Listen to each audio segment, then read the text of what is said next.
So folks, this is, if you're ever speaking like I do occasionally, this is what's known as the graveyard shift, right? It's after lunch, it's the last day. The good news, so sometimes you resort to tactics like bringing on dancing girls or whatever to keep the audience awake, but at least they didn't serve you alcohol at lunch. So I am the chairman of the Oro Nickel company, and we have the Mambare project. It has a very low profile. We're privately funded. A lot of money's been spent on it, but because we're not listed, anything like that, I have generally a policy of zero press, which is why you don't read about it. If you Google us and post courier, you won't find us. But it's a great project. It's a nickel laterite project. Nickel laterite looks like clay, feels like clay, it's sticky like clay. You're not chasing gold seams, it's just homogeneous in the clay. Let's do it that way. There are layers and other technical things, but that's about it. One of its key features as a project is we will create 1,000 jobs in a province that only has 200,000 people. So that province probably only has 6,000 households, and we'll create 1,000 jobs. So for that province, we are very important. If you look at some of the slides from the other day, if you look at Wafi, during construction, Wafi has a huge number of jobs, but once they're in production, they had 850 jobs as the number on the slide. Whereas we will create 1,000 jobs continuously, about 40% direct and 60% indirect, continuously throughout the project. Okay, so that's what our project is about. But I've changed the talk a little bit for today to talk more about battery metals generally, and what's the prospect for PNG around battery metals. Now, I know you've all been watching slides this morning with lots of drill holes in them and veins and everything, so I promise I'll only do one technical slide for you. And this is my technical slide. I wanted to just set the scene and just explain a little bit about the battery metals and the revolution. Now, hands up those of you who pretty much can't get by without their mobile phones today. I'm in that category. Most of you, someone's got crossed arms down there, so he's really good. And what about fuel? For your cars or bus or train, you're all much the same? Okay, well, one of those two, the fuel, the liquid fuels, isn't going to be around for your kids. It's just not going to happen.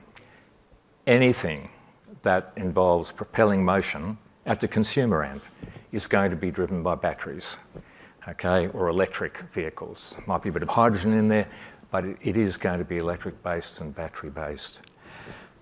I don't have a motor vehicle on that slide because people think about motor vehicles, that's the easy one. But it's also, the trucks and the aeroplanes and the train.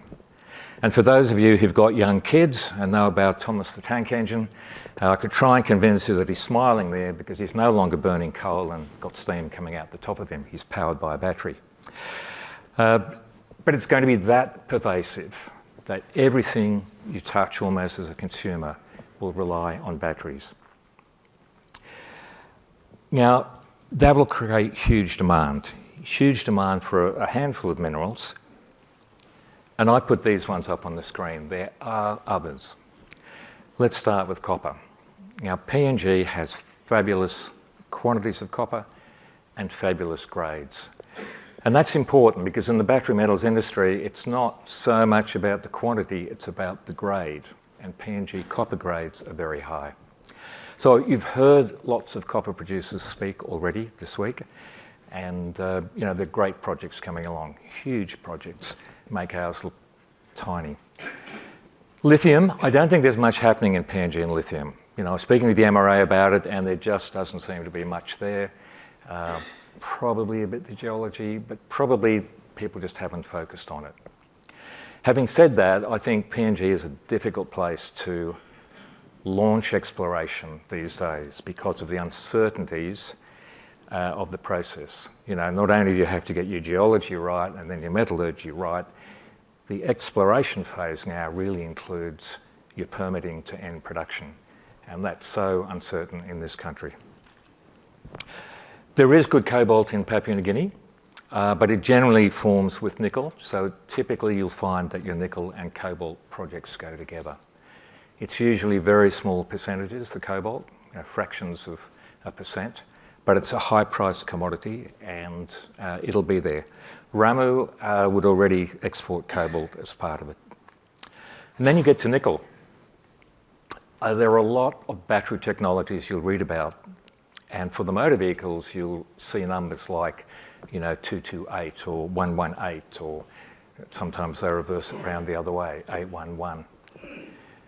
They stand for the proportions of the metals. So 811, the 8 proportion is the nickel. Nickel is the biggest material in batteries by volume. It's the lowest price of all those materials, but it's the biggest in volume. So it is a really important part. So let's talk a little bit about nickel. What do we have in PNG? We have the Ramu project, and by all world standards, that is a very good project. They have done a tremendous job in building a plant with nameplate capacity and exceeding nameplate capacity. That is so rare in the nickel game. They use a technology called HPAL, high pressure acid leach. It's difficult to execute well. There are graveyard sites all over the world involving HPAL plants. Now, of course, Ramu got very significant incentives to build that plant, including tax-free holidays and other things. I don't believe that any of those will be available again at the same scale. So I would suggest that another Ramu occurring is a real long shot. Mambare is our project. It's ready to start now, at least in a small way. Jobs and community benefits. And there is a pathway to future larger scale processing at Mambare, but we will start small. One of the issues with nickel projects and other mining projects is the tailings they produce. So if you look at the Ramu project, and these are approximate statistics, you start with this clay stuff and you put a ton of clay in, and you've then got to put in a ton of sulfuric acid to make it all work, to mix it up in the hydromet process before it runs through the autoclave. So you've now got 2 tons of stuff. And out of that, they're going to get maybe 100 kilos of nickel. And so you're left with 2 tons almost of toxic tailings. So then they add some more stuff in there, if you're doing land-based tailings, to neutralise it. Or you can do deep-sea tailings, as Ramu do. Part of the future of nickel processing is meeting your ESG requirements for your global customers. And more those customers aren't going to accept projects that have tailings risk or large toxic tailings. So there are new technologies coming down the line which are tailings-free for nickel. But they're not quite here yet. There's one in Australia that's well advanced. It's got LG from Korea as a shareholder and offtake customer. It's got POSCO from Korea as a shareholder and offtake customer. And it's got General Motors as a shareholder and an offtake customer. And that's using a newish technology called DNI. Now, for Mambare, we have a license to use that technology, but we have to wait. I think that's 6, 8 years away before that technology will be proven, but we have the sole and only license for Papua New Guinea.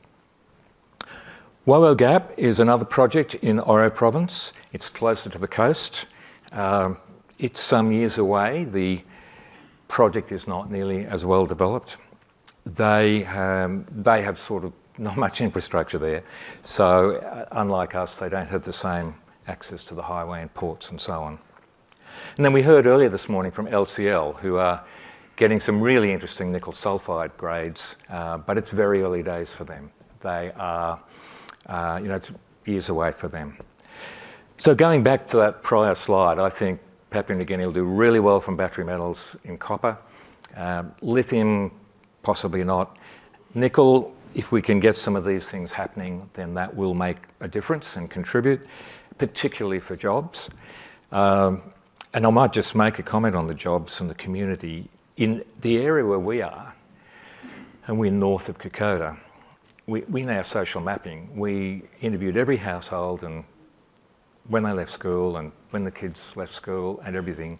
And by our standards, and probably Port Moresby standards, It's quite tragic how early the kids leave school. But they've got absolutely no jobs. No job opportunities other than the palm oil mill or working for government. So the parents are naturally going to say, son, you're big enough to grow vegetables now, tend the fields, no point you staying at school. So it's not just the jobs that these projects create, it's creating a future for the younger generation. So I think great prospects for PNG.